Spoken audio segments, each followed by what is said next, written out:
Shalom pemirsa sekalian, senang sekali saya Pendeta Rubin Adi Abraham bisa menjumpai Anda lagi dalam program Nilai Kehidupan. Hari ini saya ingin membahas sesuatu yang jarang dibahas, yaitu tentang pembaharuan gereja.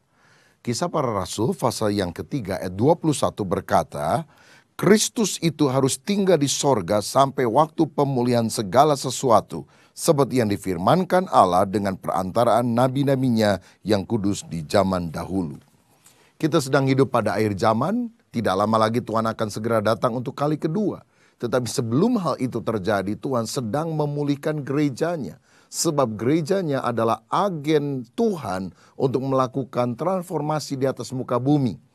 Nah, pemulihan-pemulihan itu sudah mulai terjadi. Misalnya tahun 1517, Tuhan memakai seorang bernama Martin Luther mulai melakukan pemulihan dalam bidang teologi. Dari pemikiran orang bisa diselamatkan karena perbuatan baik, mengacu pada firman Tuhan Roma 1 ayat 17, orang akan hidup oleh iman, orang dibenarkan karena percayanya.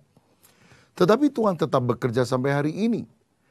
Dan sekarang ini yang sedang Tuhan lakukan di dalam gerejanya bukan pembaharuan tentang teologi, tetapi pembaharuan tentang bagaimana cara menjalankan gereja, bagaimana struktur gereja yang baru. Tuhan mau kita menempatkan anggur yang baru pada kirbat yang baru.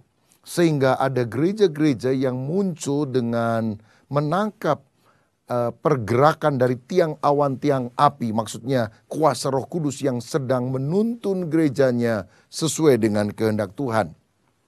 Gereja pembaharuan bukan hanya gereja yang baru muncul, tetapi ada gereja-gereja lama, denominasi-denominasi yang sudah established, yang memperbaharui dirinya, sehingga terjadilah perkembangan. Kalau saudara perhatikan, gereja yang tidak memperbaharui diri, makin lama makin ditinggalkan oleh jemaatnya. Ada berapa banyak gereja di Eropa, di Australia yang tutup, karena sudah ratusan tahun dan sudah tidak lagi bisa menjangkau orang-orang, generasi mudanya pun hilang.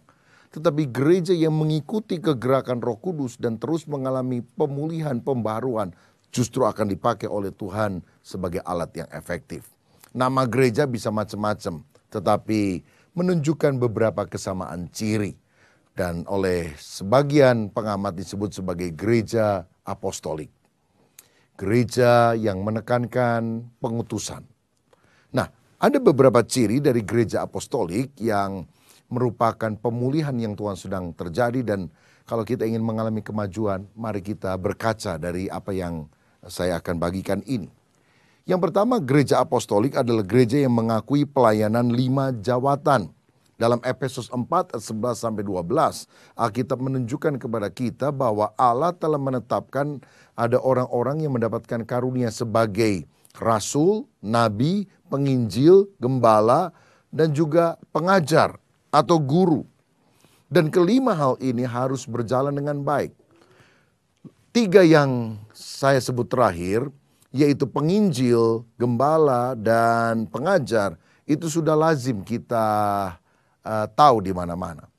Tetapi hari-hari ini ada 2 jawatan atau fungsi pelayanan lain yang sedang Tuhan pulihkan, yaitu pelayanan kenabian, di mana orang itu bisa menangkap isi hatinya Allah, mendengarkan suara Tuhan dan bisa menyampaikan kepada jemaat sehingga jemaat tahu apa yang Tuhan mau. Dan satu lagi adalah kerasulan. Nah, memang ini menimbulkan pro kontra, tetapi perlu dipahami di sini nabi yang dimaksudkan tidak sejajar tentunya dengan nabi-nabi perjanjian lama. Dan rasul bukanlah 12 murid Yesus. Seperti seorang hamba Tuhan bernama David Kanistrasi berkata bahwa karunia kerasulan adalah karunia yang Tuhan berikan kepada seorang hamba Tuhan untuk menanam jemaat baru di berbagai tempat dan mengayomi jemaat tersebut. Sehingga dia mengarahkan dan jemaat itu mengalami pertumbuhan yang pesat. Nah, jika itu definisinya, maka tentu kita tidak akan keberatan, karena rasul yang dimaksudkan di sini bukan saksi mata dari kebangkitan Yesus, tetapi fungsi di mana seperti Paulus dia menanam jemaat di berbagai tempat dan kemudian membangkitkan anak-anak rohaninya untuk menjadi gembala di sana seperti Timotius, Titus, dan juga Filemon, Onesimus, Dan akhirnya dia memberikan arahan secara rohani sebagai bapa rohani. Dan itu membuat jemaat-jemaat tersebut mengalami kemajuan. Jadi ciri pertama gereja apostolik yang mengalami pembaruan adalah menerima pelayanan 5 jawatan ini. Saudara perlu tahu, misalnya pada abad 19 ketika Charles Finney disebut sebagai penginjil, evangelis, wah itu menimbulkan kehebohan karena zaman itu jarang orang menyebut diri sebagai penginjil. Seperti pada zaman sekarang, kalau ada orang menyalami kita dan berkata, kenalkan saya Nabi A atau Rasul B, kita akan kaget, ini Nabi dari mana, Rasul dari mana. Tapi kalau definisinya itu bukan kita bandingkan seperti Nabi Elisa, Nabi Musa, tetapi orang yang peka kepada suara Tuhan. Rasul bukan seperti Paulus, bukan seperti 12 murid, tetapi yang menanam dan mengayomi jemaat. Tentu kita bisa terima. Setidaknya ada 12 orang yang disebut rasul di dalam perjanjian baru selain 12 murid. Antara lain, Apolos, Barnabas, Yakobus saudara daripada Yesus, kemudian Paulus, Silas, dan lain-lain. Nah, berarti kalau orang punya karunia kerasulan, dia tidak perlu memperkenalkan diri. Saya rasul loh, hormati saya. Tapi gereja-gereja lokal yang didirikannya, yang diayominya, tahu bahwa dia punya karunia kerasulan sebagai bapak rohani. Dan itu akan membuat gereja lebih terarah. Yang kedua, ciri gereja apostolik adalah mengizinkan karunia-karunia Roh Kudus bekerja. Ada 9 karunia roh misalnya yang dicatat dalam 1 Korintus 12 ayat 8-10. Itu tidak hanya dianggap berlaku pada zaman Alkitab, tetapi bekerja sampai hari ini. Misalnya ada karunia pewahyuan, yaitu karunia hikmat, pengetahuan, membedakan roh. Ada karunia kuasa, iman, kesembuhan, membuat mujizat. Ada karunia perkataan, bahasa roh, menafsirkan bahasa roh, dan nubuatan. Ini akan menimbulkan kegairahan yang luar biasa karena kita tahu gereja bukan hanya tempat di mana liturgi dijalankan, tetapi umat bisa mengalami perjumpaan secara pribadi dengan Tuhan dan Tuhan bisa mempertontonkan kehebatan kuasanya pada masa ini. Yang ketiga, gereja apostolik adalah gereja yang menekankan doa. Mengapa doa menjadi penekanan utama? Sebab para pelayan Tuhan peka akan kehausan rohani umat tentang kehadiran Tuhan. Sehingga gereja bukan hanya organisasi yang melakukan kegiatan ritual agamawi, tetapi benar-benar menghadirkan kuasa Allah. Karena itu doa dilakukan secara kreatif. Ada pemetaan rohani, tahu penghulu-penghulu kuasa kegelapan yang ada di daerah tertentu dan kemudian melakukan doa peperangan rohani untuk menghancurkannya. Beberapa orang berkomitmen untuk menjadi perisai doa yang selalu mendukung hamba-hamba Tuhan tertentu di dalam pelayanan. Ada doa keliling daerah tersebut, mereka kelilingi dengan mobil, dengan motor dan mengucapkan damai sejahtera Allah untuk kota itu muncul dan mematahkan setiap kuasa kegelapan. Ada doa rantai 24 jam, ada menara doa misalnya di mana orang bergantian setiap 1 atau 2 jam sekali bergiliran berdoa sampai 24 jam. Jadi mereka adalah gereja yang cenderung menerima pembaruan dalam pola ibadah. Tidak lagi klasikal tetapi lebih bersifat kontemporer. Dengan peralatan musik lengkap dan ekspresi tubuh yang bebas. Kadang orang bisa nyanyi dengan mengangkat tangan, dengan menundukkan kepala, dengan berlutut. Ada tindakan yang ekspresif yang lebih bebas dan tidak hanya dikomando oleh sang pemimpin. Yang ketiga, ciri gereja apostolik adalah agresif melaksanakan amanat agung Yesus.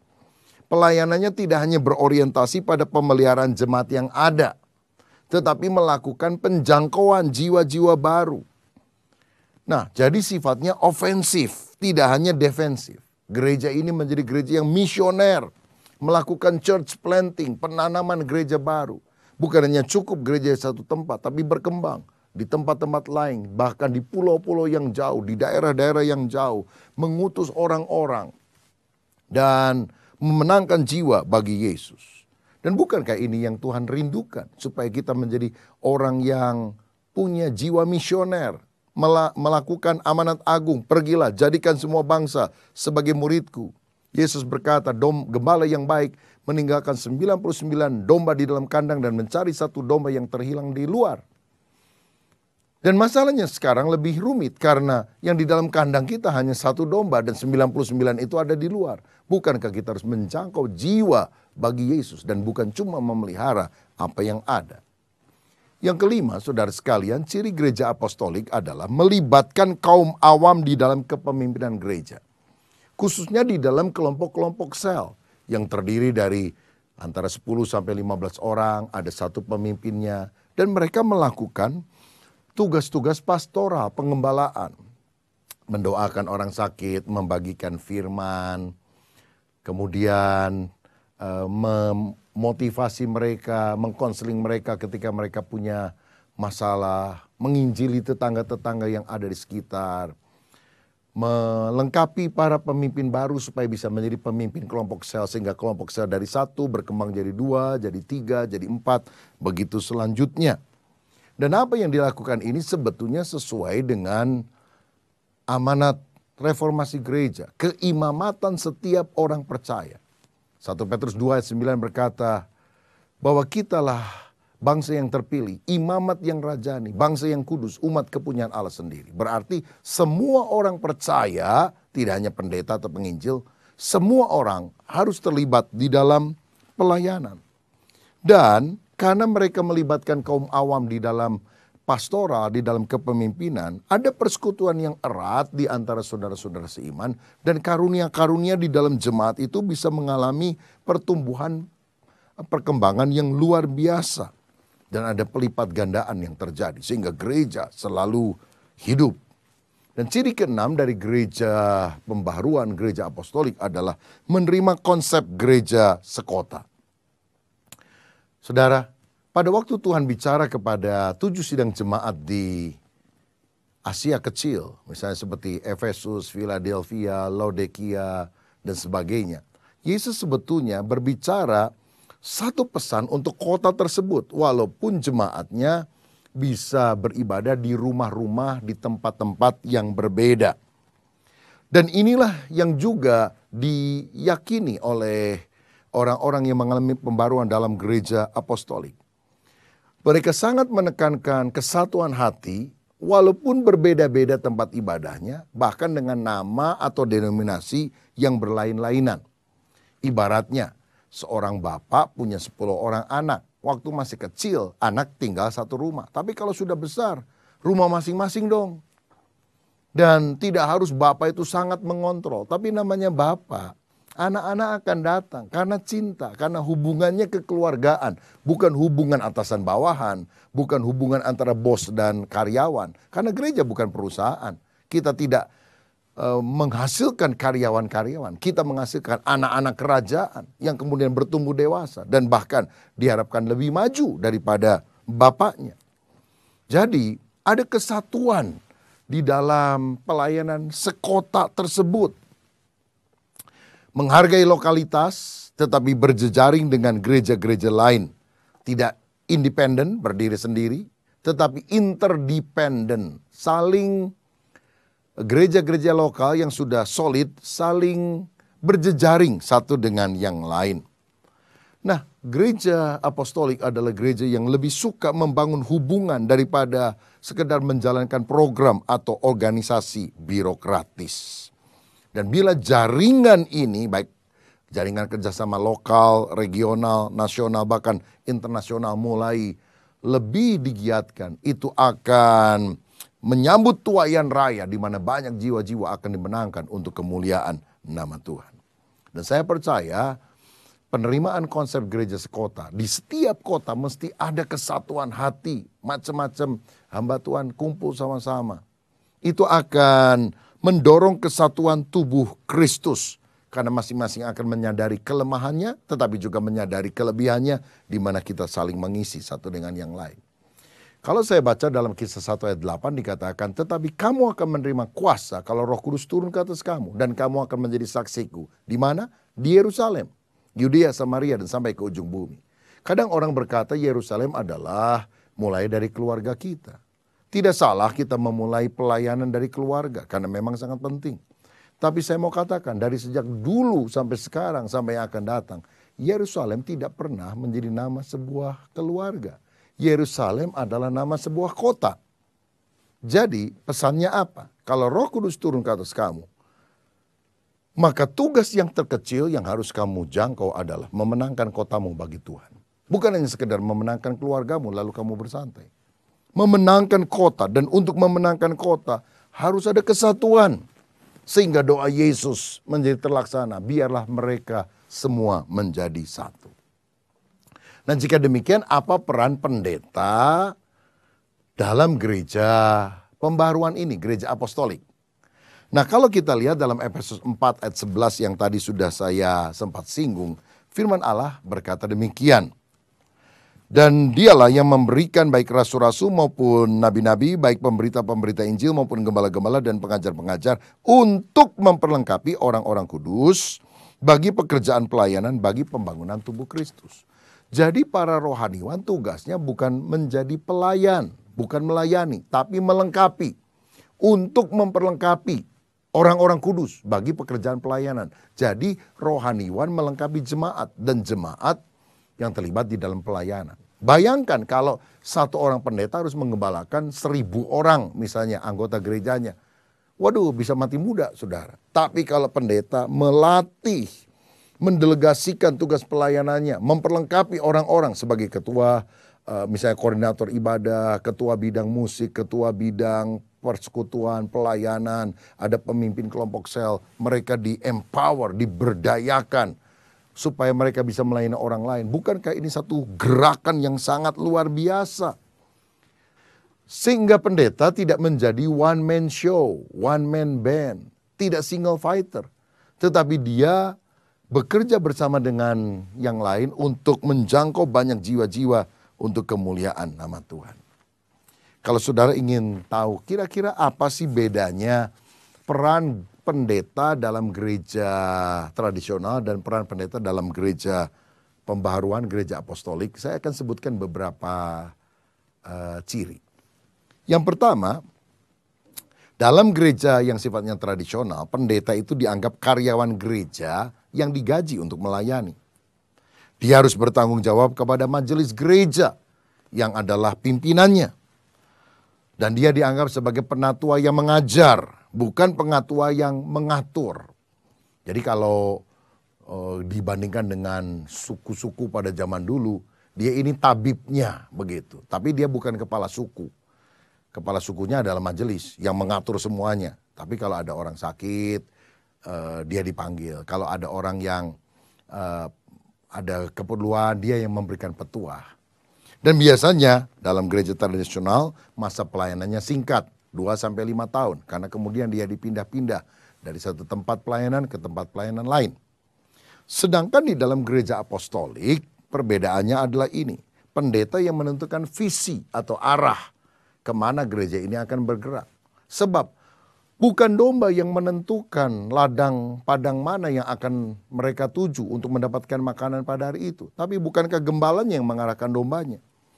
Yang kedua, gembala yang memegang kepemimpinan, menentukan arah, dibantu oleh staf pengurus yang lain yang melakukan manajemen, pengelolaan, sehingga akhirnya dengan arah yang ditetapkan dan bersama-sama dikelola dengan baik, maka hasilnya menjadi lebih efektif. Kemudian gembala juga membuat keputusan kebijakan, policy, dan dia mendelegasikan kepada diaken-diaken, para pengurus yang lain. Sehingga akhirnya semuanya bergerak dengan lebih bagus. Dan biasanya masa pelayanannya langgeng. Dia akan menjadi gembala dalam jangka bisa puluhan tahun di satu tempat. Dan gerejanya mengalami perkembangan. Karena dia tidak perlu dipindahkan tiap 2-5 tahun ke gereja yang lain. Dengan demikian jemaat merasa aman. Karena tidak selalu berganti bapak rohani tiap beberapa tahun. Bagaimana saudara kalau tiap 2-5 tahun berganti bapak? Agak sulit juga kan untuk kita menjalin hubungan yang baik dan mengalami kemajuan. Nah saudara, inilah beberapa ciri daripada gereja yang sedang mengalami pembaharuan yang dikerjakan oleh Roh Kudus pada hari-hari ini. Dan saya berdoa supaya kita menjadi gereja yang benar-benar dipulihkan, sehingga kita juga mengalami kemajuan yang luar biasa. Dan yang terakhir yang saya mau bagikan, apa peranan jemaat dalam gereja pembaharuan, gereja apostolik? Yang pertama, jemaat harus tertanam dalam gereja lokal. Sebab siapa yang tertanam dalam sebuah gereja lokal, dia akan berbuah lebat. Apa wujudnya? Dia harus menjadi jemaat yang setia, aktif, dan tidak suka berpindah-pindah tempat. Jangan menjadi anggota Kristen GKJJ, Gereja Kristen Jalan-Jalan. Tetapi kita setia beribadah di sana, menjadi jemaat yang aktif. Kita juga harus bicara positif tentang gereja kita. Karena gereja adalah keluarga, di mana kita harus saling menopang satu dengan yang lain. Kita juga harus mendukung semua kegiatan yang ada, bahkan mendukung dengan keuangan. Yang kedua, jemaat juga harus tunduk kepada para pemimpin rohani. Karena submission, penundukan diri kepada kepemimpinan rohani bagaikan payung yang akan melindungi kita dari segala serangan panas atau hujan yang datang. Nah, kita tahu betapa di dalam rumah seorang anak harus tunduk dan taat kepada orang tuanya. Di sekolah, seorang murid harus hormat kepada gurunya. Kemudian di kantor, seorang karyawan harus menghargai dan taat kepada majikannya. Dan juga di dalam masyarakat, rakyat harus tunduk kepada pemerintah yang ada di atasnya. Tetapi heran, kadang-kadang ada jemaat yang tidak mau tunduk kepada para pemimpin rohani. Padahal Tuhan telah menetapkan mereka untuk berjaga-jaga atas jiwa kita, mengarahkan kita supaya kita hidup lebih dekat kepada Tuhan. Kalau tidak mau tunduk, maka kita akan masuk dalam zaman kekacauan seperti yang dicatat dalam kitab Hakim-Hakim. Semua orang melakukan apa yang baik menurut pemandangannya sendiri. Sehingga akhirnya tambah kacau. Jadi kita harus tunduk kepada para pemimpin rohani. Mungkin saudara bertanya, bagaimana kalau pemimpin rohaninya salah? Bisa salah tidak? Oh, tentu bisa. Saul pernah menjadi pemimpin bagi Daud. Dan Saul melakukan kesalahan, bahkan mau membunuh Daud. Tapi apakah Daud memberontak, membunuh Saul, walaupun dia punya kesempatan untuk itu? Kan tidak.